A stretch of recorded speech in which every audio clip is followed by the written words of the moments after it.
We are going to give this a shot. I'm going to apologize in advance for the low quality in my volume, microphone, whatever. I cannot find the external microphone that came with this camcorder, and my other external microphone will not plug into it.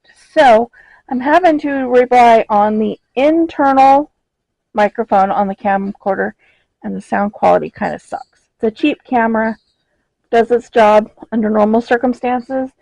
This is the only video where I have to record from this angle, or the only craft that I have to record from this angle. So my plan currently is to record several weeks ahead on this project, because I literally have to dismantle my entire recording setup in order to get this going. It has also been, I couldn't even tell you how long, probably close to a year since I've touched this project, so it's going to take me a little bit to figure out where I'm at. And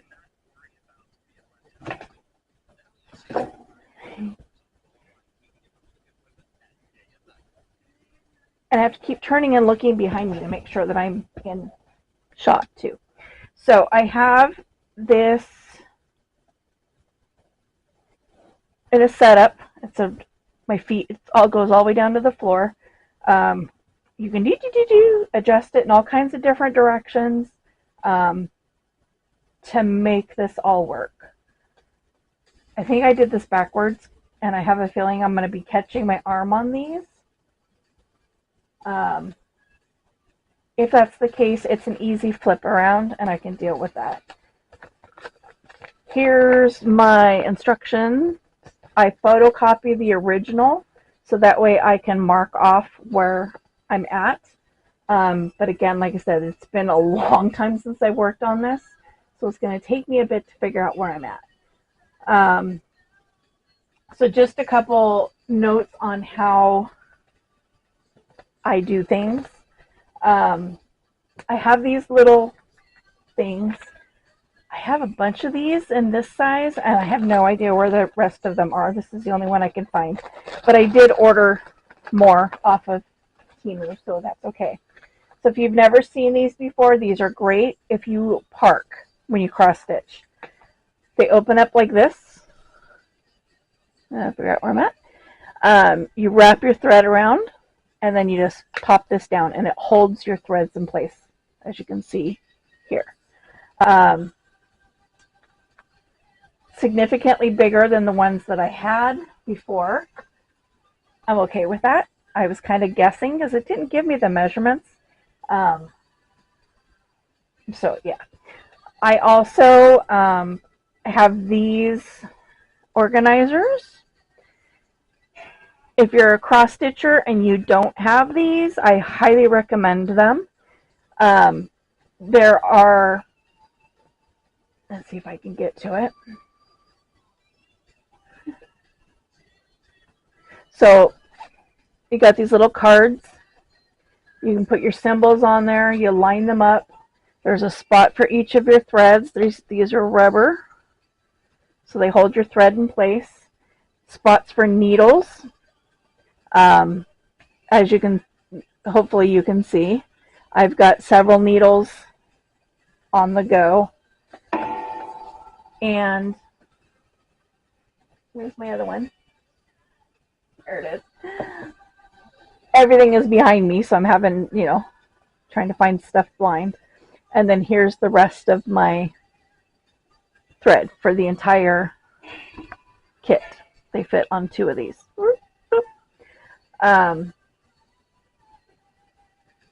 Yep, I'm going to have to spin these. I keep catching my thread on these. So trying to do this with the camera behind me is a trick and a half, because I have to try to, like I said, I have to keep looking behind me to make sure I'm still in shot, and all that good fun stuff. So I'm going to loosen these up, maybe.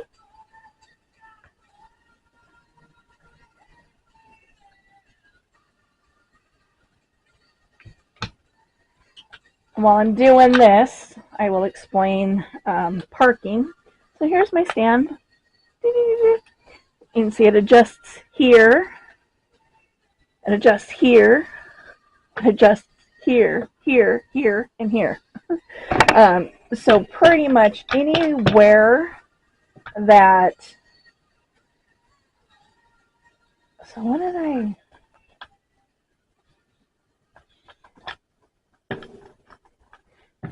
trying to figure out where, so this, I took this with me on a trip, and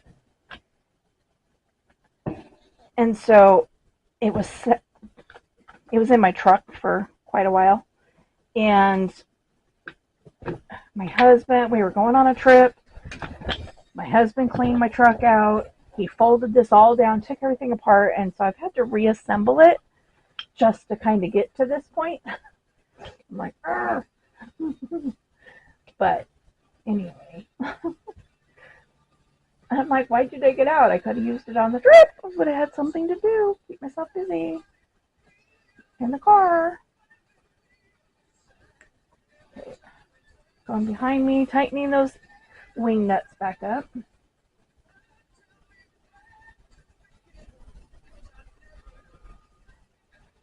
One advantage to recording this way is that there's a spotlight on the front of my camera that when I'm recording in PC mode, like when I'm using StreamYard, it doesn't, I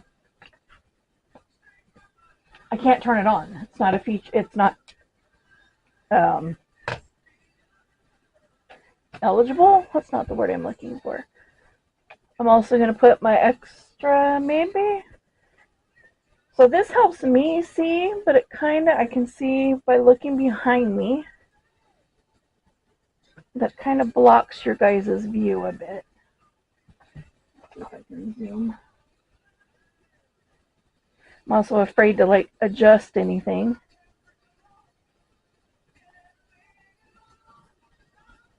Like I said, it takes a lot just to get it into position in the first place.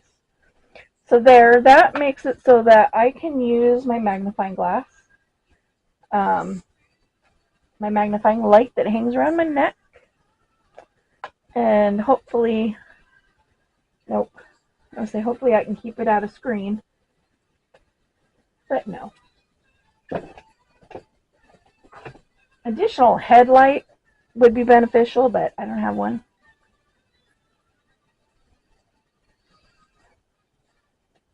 Because it is kind of dark in my room right now.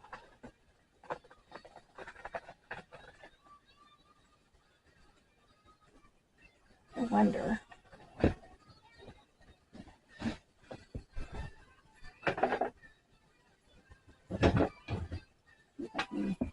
Get my old ring light to work.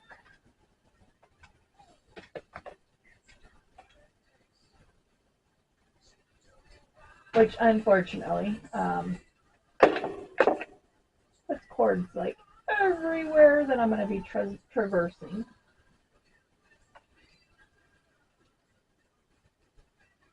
There we go. But I'm going to have to clamp this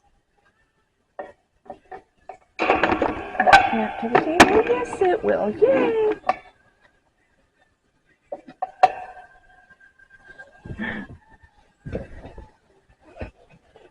That better.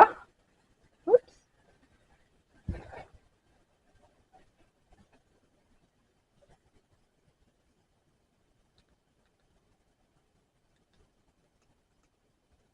Let's see. Oh, let's go with that one. Put the cord over here. Hopefully it'll stay out of my way.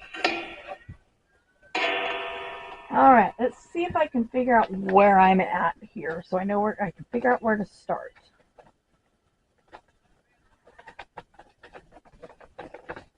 So this is the orientation of my pattern.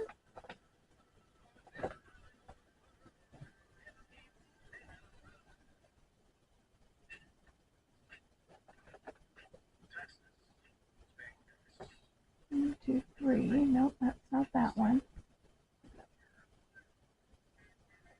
So I don't know if you can tell, the yellow is indicating where all my parked threads are.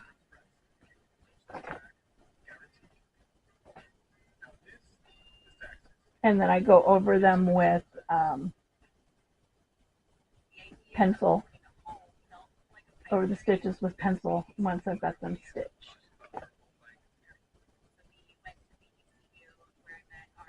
Okay. Clip that up in there.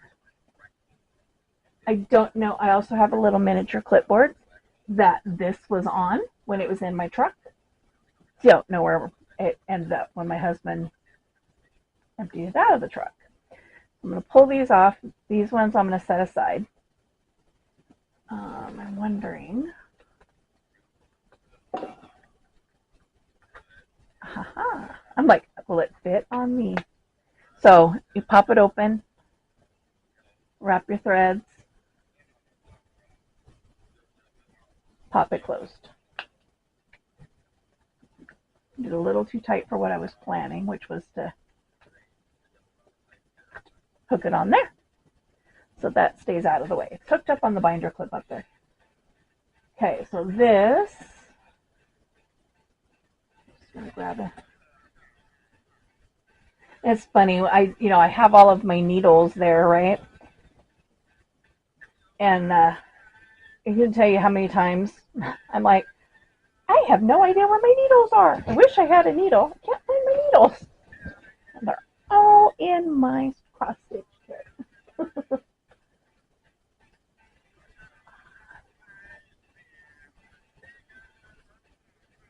Is there any more of them?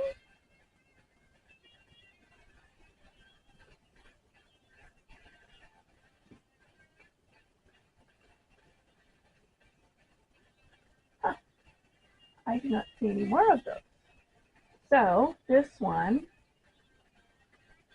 I'm going to end off. So I'm going to railroad this stitch. If you don't know what railroading is when you put your needle down the center of your thread, your double threads. So that way when you go back down, it makes the threads lay flat. I can't get under there.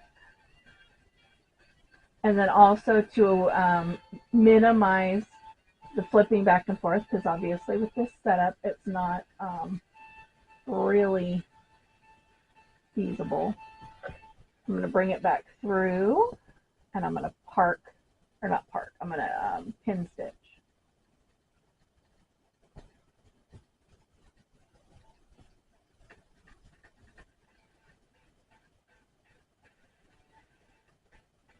This is going to prove challenging because normally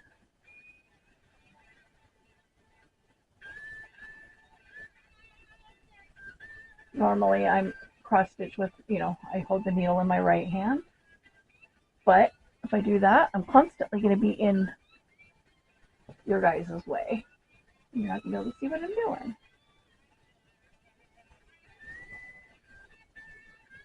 I don't know how to explain. I don't know how to explain the pin stitch.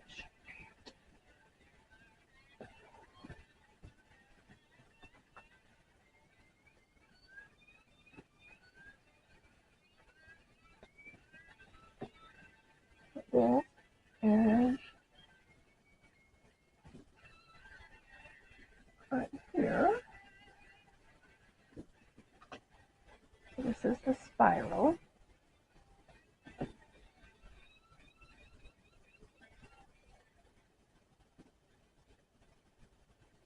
And then when I take the needle off and put the threads away, I just stick it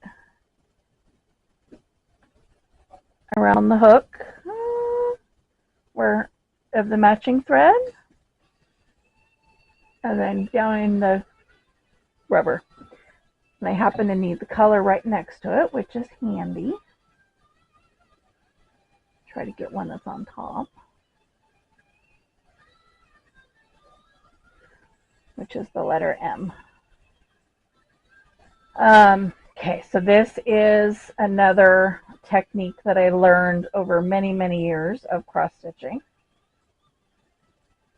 Which I'm like, why did nobody teach me this at the very beginning? Again, this helps, it's twofold.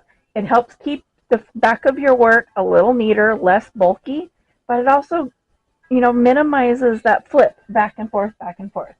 And it's called the loop method. Easy enough to explain. I haven't figured out how to do this if it's more than a double thread.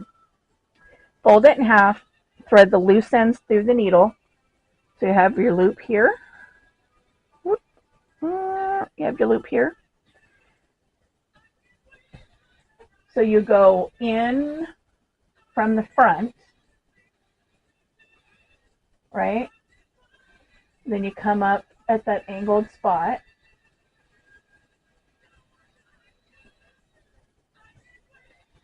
And then you grab that loop. Tighten it down. And then when you go back, through that second hole that you just came up from, and it'll pull the loop to the back of the work.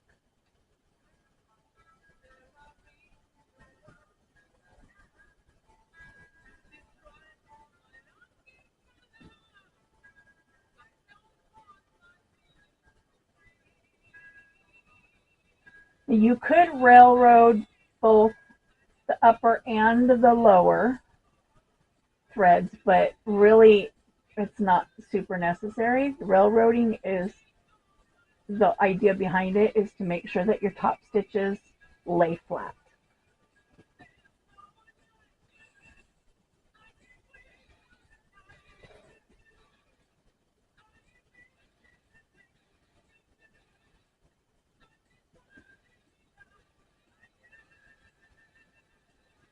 I think I'm going to have to pull this down so I can, yeah.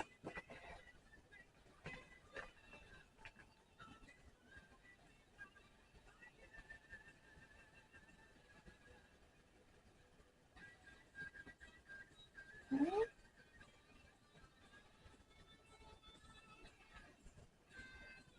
This one here. I don't know how well you guys can see, but on this stitch, there's a piece of black thread. Hold on, the camera's flipping. Tighten that down again. So here's my working thread, right? There's a piece of black right here. And this is the top piece. This is when I pin stitched that black. I just didn't trim that off. That's all that is. Okay. And then again, railroad this top layer.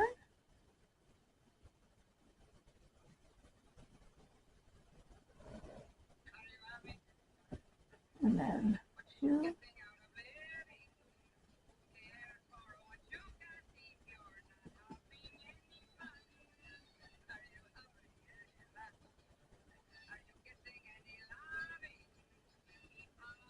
And for me, that is simply about not fully trusting the pin stitch.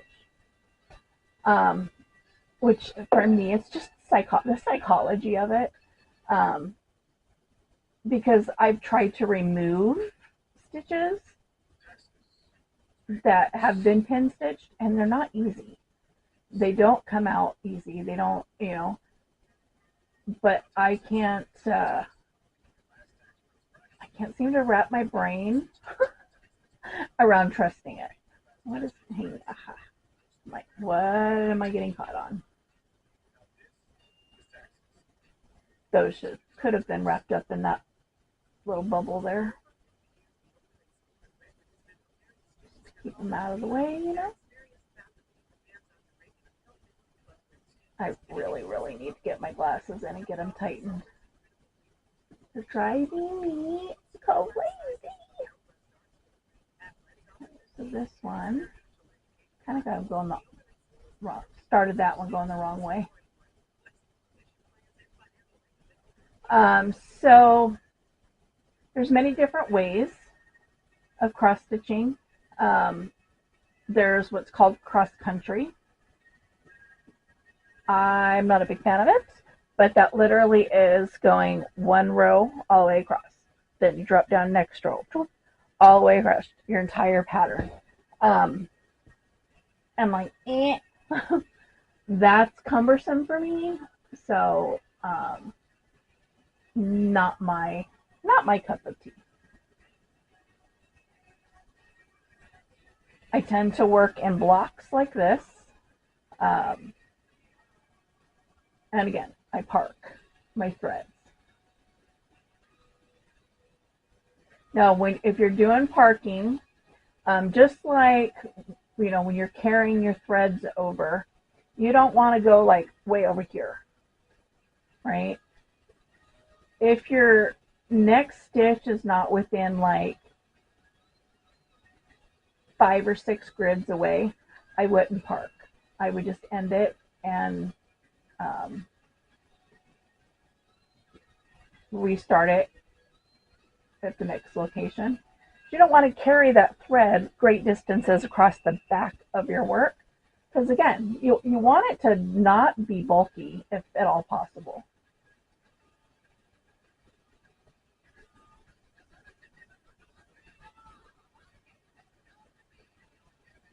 Another really important aspect to cross stitch is it doesn't matter if you go left to right, right to left. What does matter is that throughout your entire piece, you're consistent. So if your very first stitch is left to right, right to left, your entire piece should be left to right, right to left. Did I say that right? If it's left to right at the beginning, it should be left to right at the end.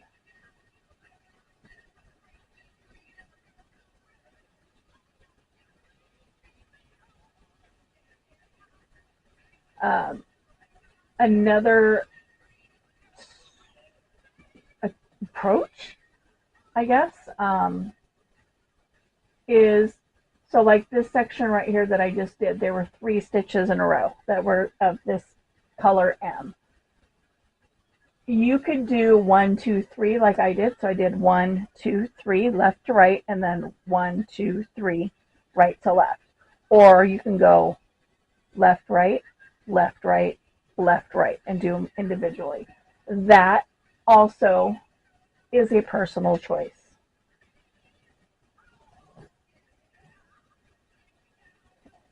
Now where do I gotta go?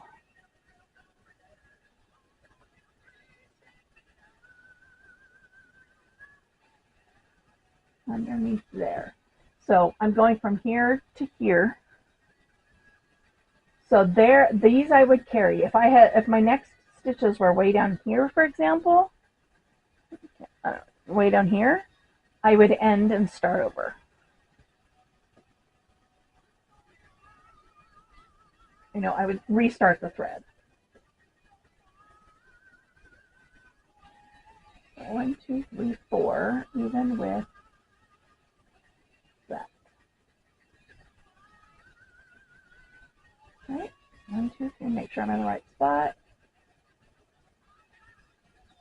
So I prefer to go, if there's a run of the same color, I prefer to do all the one slants in one direction first, and then go back and do the other one.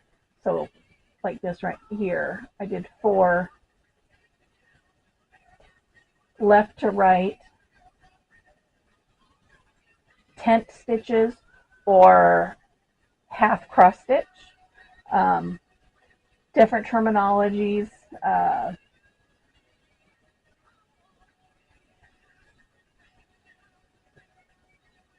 I'm not a big fan, although I love the look. I'm not a big fan of projects that have um, quarter and 3/4 stitches.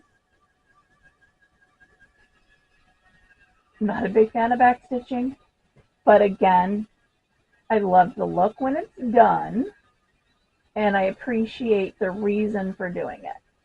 And it's about detail. So when you have patterns that have quarter, half, and 3/4 stitches within them, that's about giving you a proper angle, like a rounding effect, rather than having your stuff being squared off. And uh, back stitching gives you a lot of definition. Don't like back stitching. I don't know a lot of people that enjoy back stitching. It seems to be everybody's arch nemesis. Hey, my kitty. Kitty, kitty, kitty. Meow.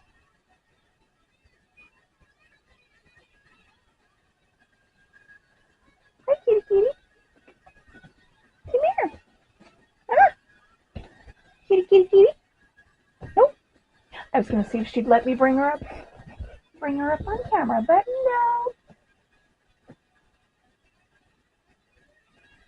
I think my animals all sense she's back. She's rubbing up against my feet. She does this to me. She like rubs up on me like she wants my attention, but then when I try to go give her attention, she runs away. So I almost have to like catch her off guard and swoop her up. And then she's like, oh, thank you for holding me. I hope you didn't make this so challenging.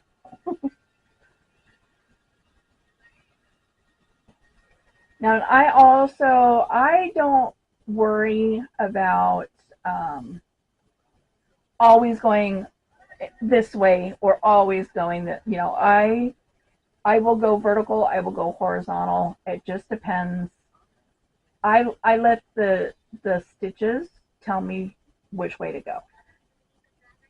And so if I'm going horizontally and it's a stitch and then a couple skips and then a stitch and then a couple stitches, but vertically I can go 4 in a row. I'll switch and do those vertical so that I get the most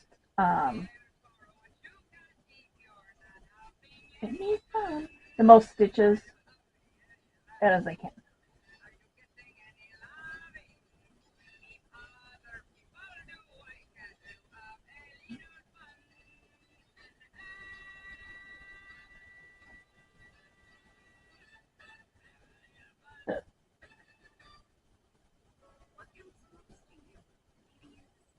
So many commercials today.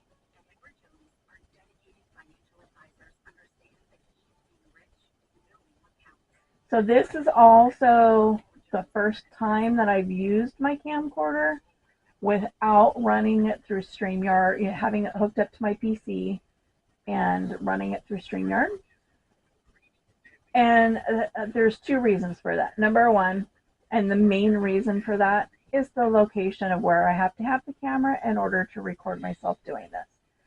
If I ran it through StreamYard, I would have cords all over the place and in my way and everything else. And I would constantly be having to like move cords out of the way to get to my threads. The other component to that is that I am on the free plan on StreamYard, so I only get 20 hours a month. And if I'm putting videos out every single day, do the math. That gets me 1 day short of 3 weeks of videos. So it's either pay this crazy cost of StreamYard, which there's a reason I stopped paying for it to begin with. Look for a different platform that's free that I could piggyback, or figure out how to use my camera as a camcorder. So that's where we are.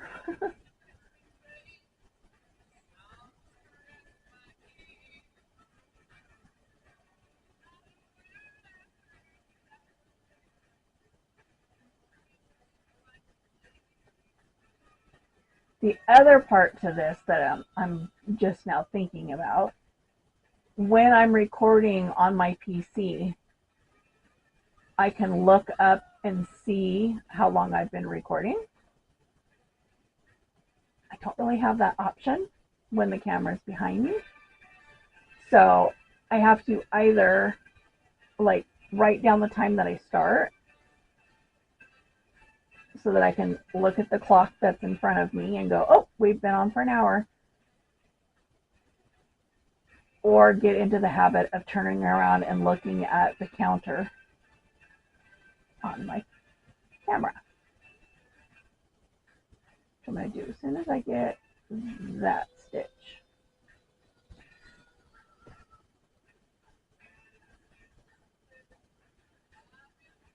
Let's see, then I can figure out how to read it.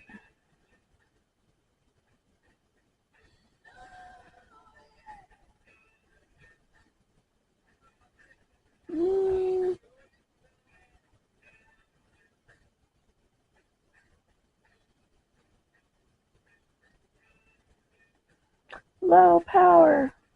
So that's gonna decide that for me